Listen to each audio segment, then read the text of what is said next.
တို့တိုင်းပြည်မှာပညာရေးဝန်ထမ်းတွေကလောက်ခလာတာနေပါကြပါစေတနာဝါဒနာအနစ်နာဆိုတဲ့စကားလုံးသုံးလုံးနဲ့သူတို့ဘဝတွေကိုပေးဆက်အမပု္ပ္ပာတွက်တက်လားမတွက်တက်ရင်ကျွန်တော်ပြောနော်လို့ပြောလိုက်တယ်အဲ့တော့ကျောင်းသူကိုဗျာအမလို့ခေါ်တဲ့ဆရာဘလောက်ဆိုးတယ်လဲအားလုံးပဲမင်္ဂလာပါသူတက်ဆို sharing and entertaining channel မှာပြန်လဲကြိုဆိုလိုက်ပါတယ်ပြီးခဲ့တဲ့အညာသားပုံမြင် podcast ကတော့ TikTok မှာအတော်ပေါက်ပါတယ်အဲ့ဒီအတွက်လဲ viewer တွေနဲ့စီစဉ်ဖန်တီးသူ director စိုးသက်ပိုင်ကိုကျေးဇူးအထူးတင်ရှိကြောင်းဒီနေရာနေပြောလိုပါတယ်ဒီ podcast ကတော့အစဲတောင်းတဲ့ podcast မဟုတ်ဘူးနော်ကျွန်တော်ဝင်ငွေမရှိတဲ့ငယ်ငယ်တုန်းကကျူရှင်စရာဘဝအကြောင်းကိုပြောပြမှာပါငတ်လို့တင်တဲ့ဆရာဆိုတာလဲတခြားသူမဟုတ်ပါဘူးကျွန်တော်ကိုယ်တိုင်ပါပဲမိဘမျိုးရိုးကကျောင်းဆရာမျိုးရိုးမဟုတ်ဘူးဗျညီကိုမောင်နှမတွေထဲမှာလဲကျောင်းဆရာတွေကျူရှင်ဆရာတွေမပါဘူးရုပ်စွာဆုံးဗျအိမ်ကညီတွေညီမတွေကိုတောင်းပါပဲတခါမှစာမတင်ပေးခဲ့ဘူးအဲ့ဒီကနေဘလို့ကျူရှင်ဆရာဘဝရောက်သွားတယ်လဲဆိုတာကိုကျွန်တော်သိချပြောပြဇလန်းအစဒီလိုဗျရန်ကုန်သားတငယ်ချင်းတွေစုပြီးတော့ကျူရှင်ထောင်ထားတာရှိတယ်အဲ့ဒီကျူရှင်မှာကျွန်တော်က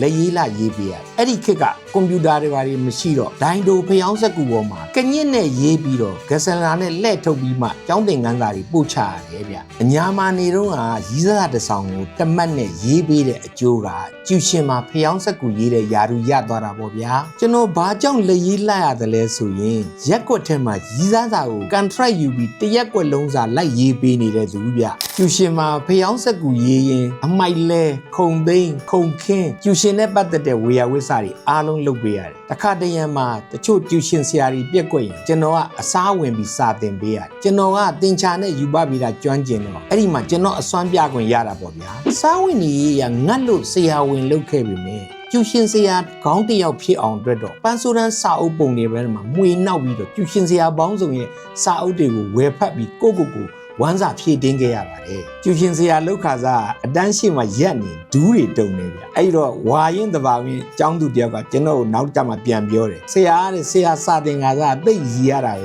တဲ့ကျက်တူရေးလို့လက်ကလေးနှစ်ဖက်နောက်ပစ်ပြီးတော့ black book ရှေ့မှာခောက်တုံခောက်ပြန်လမ်းလျှောက်နေရဲတဲ့ကျမတို့ဆရာကိုကြည့်ပြီးတော်တော်တနာတယ်တဲ့နောက်ကြတော့လဲကျောင်းသားတွေကိုနာမည်ခေါ်ပြီးတော့စာတွေမေးတတ်လာတယ်ရည်စရာဟာသားတွေပြောတတ်လာတယ်ကျောင်းသားတွေနဲ့အမေးအဖြေတွေလုံနိုင်တဲ့အထိတိုးတက်လာခဲ့ပါတယ်တချို့တပည့်တွေကဘယ်ကမှမသိတဲ့ပု္ပ္ပာအသက်ဆန်းတွေယူလာပြီးကျွန်တော်ကိုကျူရှင်မှာမေးတယ်အဲ့တော့ကျွန်တော်ကသူ့ကိုချက်ချင်းအဖြေပေးဖို့ဟာအစင်မပြေတော့ဟဲ့ကောင်မင်းသူများစာတင်တာကိုမနှောက်ရှက်နဲ့ကျောင်းဆင်းမှမင်းနဲ့ငါနဲ့2ယောက်တည်းဖြည့်ရှင်းပေးမယ်ဆိုပြီးသူ့ကိုချွေးသိပ်လိုက်ကျောင်းဆင်းတော့သူလည်းသူများနီးသူပြန်ရင်တော့ပြန်သွားတာပေါ့ဗျာအဲ့ဒီကြမှာကျွန်တော်ကကျူရှင်ဆရာအဟောင်းကြီးရဲ့စာအုပ်တွေဖတ်ပြီးတော့ကျွန်တော်ဘက်ကပိုင်ပြီးဆိုတော့မှသူ့ကိုတေချာရှင်းပြပြီးသမားကုန်ပြရတာပေါ့နော်ထာလမ်းမပေါ်မှာကျူရှင်တင်တုံးကကျူရှင်ပြတင်းပေါက်ကနေကျောင်းသားတွေလာမဲ့လမ်းကိုထွက်မျောကျူရှင်မှာအစောကြီးလာခုံနေခင်းပြီးရင်ကျောင်းသားတွေလာမဲ့အရက်ဘက်ကိုမျောကြည့်တော့တချို့ကဒီဆရာတော်တော်တနာစရာကောင်းတယ်တဲ့ငါတို့လာမဲ့လမ်းကိုမျောနေတယ်ဆိုပြီးတော့ဟာတာလုတ်သေးတယ်ဗျကျူရှင်ဆရာလောက်ခါစားအသက်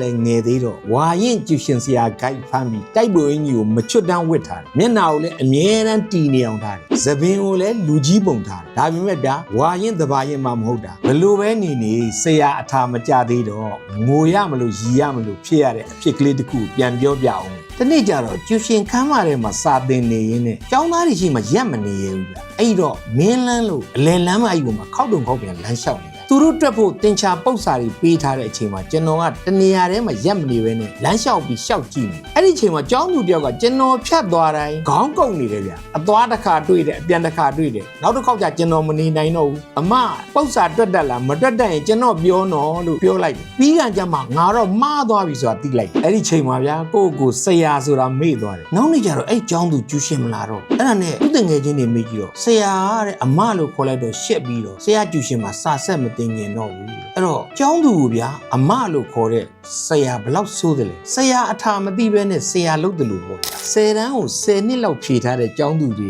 ဝါရင်တဘာရင်ကျောင်းသူတွေနဲ့တွေ့တယ်ကိုနဲ့သူတို့နဲ့ကလည်းမတိမ်မယိမ့်ဆိုတော့တခါကျတော့သူတို့က lesson ပေးတယ်တခါတော့ဆိုရင်ဗျာကျောင်းသူတယောက်ကသူ့မျက်ခုံနှစ်ဖက်ပေါ်မှာဗျာ I love you လို့ရေးထားဘောပင်နဲ့ရေးထား ကျွန်တော်သူ့ရှေ့ရောက်ပြီဆိုတော့ तू ကမျက်လုံးကိုပိတ်ပလိုက်ကျွန်တော်လည်းသူ့မျက်ခုံပေါ်ကစာကိုဖတ်ပြီးတော့ရင်တုံပန်းတုံဖြစ်သွားပြီသူ့နားမှာဆက်မနေရတော့ဘူးဗျကျောင်းသားတွေစာသင်တဲ့အခါပေကက်ကလုံပုံလေးတွေပြောပြအောင်ကျွန်တော်ဟုံးချွရှင်တင်တော့လူကြီးတယောက်အိမ်ကကလေးကိုစာသင်ရအဲ့ကလေးကစာမသင်ခြင်းဘူးသူကစာမသင်ခြင်းတော့ကျွန်တော်နဲ့စာသင်မှုထိုင်ပြီဆိုတာနဲ့ညာလက်ကနေဘောပင်နဲ့ကန်ပြီးဘဲလက်ကိုချစ်တာအဲ့ဘဲလက်တစ်ခုလုံးကဘောပင်မှင်အောင်နေပြည့်သွားတာတော့ तू မရက်သေးဘူးကျွန်တော်စာသင်မှပဲဘောပင်ချစ်တာကိုရက်တယ်စစ်တမ်းမှုရဲ့သားနှစ်ယောက်ကိုစာသင်တော့ကဖြစ်တဲ့အဖြစ်ပြက်အကြောင်းလေးလည်းကျွန်တော်ပြောပြမယ်သူတို့ကနိုင်ငံသားမှာဆိုရင်တဲ့စာကိုကြိုက်မှသင်တယ်မကြိုက်ရင်မသင်ဘူးတဲ့ဆရာစာသင်တာအဆင်မပြေလို့မကြည်နိုင်ရင်စွဲထိုးလို့ရတယ်ကျွန်တော်ကကျူရှင်ဆရာပေါက်စဗျာသူတို့သင်ရတာဘလောက်ဒုက္ခရောက်မလဲခင်ဗျစဉ်းစားကြည့်အိမ်တွေကိုစာလိုက်သင်တဲ့အခါကြုံရတဲ့ရည်စရာအဖြစ်ပြက်ကလေးကိုပြောပြမယ်ကျွန်တော်နေတဲ့အဆောင်ကိုကားကောင်းစားကြီးနဲ့ဟုံးကျူရှင်တင်ဖို့လာခေါ်တယ်လာခေါ်တော့လဲကျွန်တော်လဲတိုက်ပုံကြီးပါဝေးပြီးလိုက်သွားတာပေါ့ဗျာစာသင်မဲ့အိမ်ရောက်တော့အဲ့ဒီစာသင်မဲ့ကျောင်းသူကသူ့ကားကိုရက်လိုက်ပြီးသူ့တိုက်ပေါ်ကိုပြေးတက်သွားတယ်အဲ့ချိန်မှာကျွန်တော်နောက်ခန်းမှာထိုင်နေဒါပေမဲ့ကျွန်တော်ကသူတို့စီးတဲ့ကားအစ်စ်ကြီးဘယ်အပေါက်ကလန့်မှန်းကျွန်တော်မသိဘူးဗျခလုတ်တွေလည်းကျွန်တော်မသိဘူးအဲ့ခါကျတော့ကျွန်တော်တော်တော်ဒုက္ခရောက်နေကားနောက်ခန်းနဲ့အချိန်ကြာလို့သူတို့တိုက်ပေါ်ကိုကျွန်တော်တက်မလာမှကျောင်းသူကဆင်းလာပြီးတော့ပြဿနာကိုဖြေရှင်းပေးလိုက်ပါပဲကျွန်တော်လည်းအဆင်ပြေသွားတော့တယ်ကျွန်တော်ကအညာမှာလည်းအဲ့လိုကားမျိုးမစီးဘူးခဲ့ဘူးလေဗျာဟုံးကျူရှင်သင်နဲ့ကြုံတွေ့ရတာလေးလည်းပြန်လဲမျှဝေအောင်ပဲတချို့အိမ်တွေကြတော့ဟုံးကျူရှင်သွားတင်အစားအသောက်တွေအလျံပဲကျွေးတယ်အဲ့တော့ကျွန်တော်တို့လည်းအစားစားလိုက်စာသင်လိုက်နဲ့ okay ဆိုပြေပေါ့ဗျာတခါတလေကြတော့တချို့အိမ်တွေကရေပဲတိုက်တယ်ဗျာကျွန်တော်ကတော့သူတို့အိမ်ကတခုခုကျွေးမဲ့အထင်နဲ့သွားစာသင်တခါတလေဘိုက်တွေစားပြီးဦးတွေပါလိမ့်နေအောင်နာတယ်အဲ့လိုနဲ့ပဲအစာအိမ်ယောဂစာသင်နဲ့ရလာခဲ့တယ်3-4-5အိမ်လောက်အိမ်ပေါက်စီစာသင်ပြီးည9:00 10:00မှအဆောင်ပြန်ရောက်ထမင်းစားပြီးရင်တခါတည်းအိတ်တော့တာပဲဗျတက်လို့တင်တဲ့ဆရာမဟုတ်ပေမဲ့ကိုတင်ပေးတဲ့တပည့်ကိုတော့အကောင်းဆုံးဖြစ်အောင်စူးစမ်းပန်းစားတင်ပေးခဲ့ပါတယ်ချို့ဆိုရင်10တန်းကိုဂုံတူးနဲ့အောင်ပြီးမာစတာဘွဲတွေပါရတဲ့တပည့်တွေတောင်ရှိပါတယ်အဓိကကတော့ဗျငတ်လို့ကျူရှင်ဆရာလုပ်ပေမဲ့တာဝန်ယူမှုတာဝန်ခံမှုအပြည့်နဲ့လုပ်ခဲ့တာပါဗျကျောင်းဆရာအကြောင်းပြောတဲ့ podcast ဆိုတော့ကျွန်တော်ခရီးသွားရင်ကြုံတွေ့ခဲ့တဲ့အဖြစ်အပျက်ကလေးကိုပြောပြမယ်ကျွန်တော်နေကိုခရီးသွားတဲ့အခါကျတော့တောလမ်းမှာဗျကျောင်းဆရာမ4ယောက်ဆွဲချင်းလေးတွေနဲ့လမ်းဘေးမှာကားတားနေကျွန်တော်ကားကိုမြင်တော့သူတို့မတားရဲဘူးဗျကျွန်တော်ကရက်ပေးပြီးတော့ခေါ်ဝင်မလဲသူတို့မလိုက်ရဲဘူးအဲ့တော့ကျွန်တော်ကကားတကားဖွင့်ဆင်းတကားတွေပါဖွင့်ပြီးကျွန်တော်သူတို့ကိုလိုတဲ့ခရီးလိုက်ဖို့မယ်ဆိုမှပဲကားပေါ်ကိုတည့်ရဲကြတယ်ကားပေါ်ရောက်တော့လဲသူတို့နဲ့ကျွန်တော်နဲ့ကားမောင်းရင်းစကားလက်ဆောင်ကြတာပေါ့ဗျာကျွန်တော်ကသူတို့ရဲ့အခက်ခဲတွေပြဿနာတွေကိုစာနာမိတယ်သူတို့ရဲ့လောက်ခလာစာနဲ့သူတို့ပေးဆက်ရတာနဲ့မတန်ဘူးဆိုတာပြောပြတဲ့ခါကျတော့အန်ကယ်ကြီးသာဝင်ကြီးဖြစ်ရင်သိတ်ကောင်းမှာပဲတဲ့အဲ့တော့ကျွန်တော်ကလည်းပြန်ပြောလိုက်တယ်ငါဝင်ကြီးဖြစ်ရင်တော့လို့နင်တို့ကျောင်းဆရာမတွေကိုလာစာတွေအများကြီးပေးမှာလို့ငါကဖြစ်နိုင်ရင်ပညာရေးမှာရင်းနှီးမြှုပ်နှံမှုအများကြီးလုပ်ချင်တာတို့တိုင်းပြည်မှာပညာရေးဝန်ထမ်းတွေကလောက်ခလာစာနေပါကြပါစေတနာဝါသနာအနစ်နာဆိုတဲ့စကားလုံး၃လုံးနဲ့သူတို့ဘဝတွေကိုပေးဆက်ရပါတကယ်တော့နိုင်ငံတကာမှာဆိုရင်တော့ပညာရေးဝန်ထမ်းတွေကလာစာကောင်းရကြပါတယ်ဥမတောက်မှတီလာစောင့်နိုင်မယ်ဆိုတဲ့စကားအတိုင်းသူတို့ရဲ့စာဝတ်နေရေးကိုပြေလည်အောင်ဖြည့်ရှင်းပေးဖို့လည်းတာဝန်ရှိပါတယ်တော်တဲ့ထက်တဲ့ဆရာတွေကနေကျောင်းဆရာအလုပ်ကိုလူလားလားလက်ခံပြီးတာဝန်ယူသင်ကြားပေးမှလည်းမျိုးဆက်သစ်တွေကတကယ်အရေးချင်းပြည့်တဲ့ကျောင်းသားတွေဖြစ်လာကြမှာပါဒီ podcast ကအနှစ်ချုပ်ကခမတခြားအလုပ်ရှာမရလို့ကျောင်းဆရာလုပ်ခဲ့ရင်တောင်ခမဝမ်းစာကိုခမပြည့်အောင်ကြိုးစားပါလေ့လာပါမှတ်သားပါဖတ်ယူပါပြီးတော့သူတို့ကိုမျှဝေသင်ကြားပေးပါဆရာတဲ့တော်တဲ့တပည့်တွေမွေးထုတ်ပြီးတော့ခေတ်စနစ်ကိုပြောင်းလဲအောင်ကြိုးစားပါတကယ်လို့ခမချမ်းသာခြင်းနဲ့ဆိုရင်တော့ငွေများများရမယ်ရပေါက်ရလန်းရှိတဲ့စီးပွားရေးလုပ်ငန်းကိုပြောင်းလုပ်ပါလို့ကျွန်တော်ကဒီနေရာအကြံပြုချင်ပါတယ်ကျွန်တော်ဘဝအကြောင်းတွေကိုမပြင်းရအောင်တစ်ခုပြီးတစ်ခုပြောချင်ပေမဲ့ယနေ့ခေတ်ကာလအကြောင်းကိုလည်းကြားညက်ပြီးတော့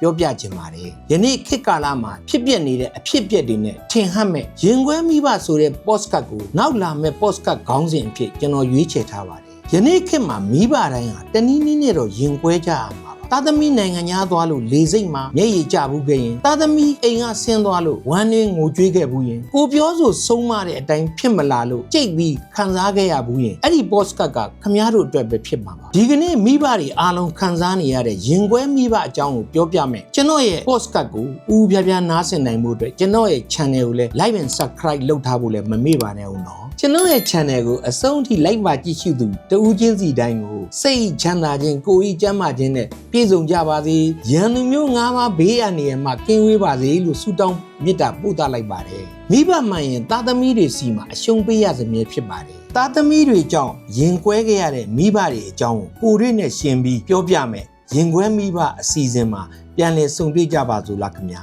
ကြည့်ရှုသူတဦးချင်းစီတိုင်းကိုကျေးဇူးအထူးတင်ရှိပါတယ်ကျွန်တော်သူ့ထက်ဇော်ပါ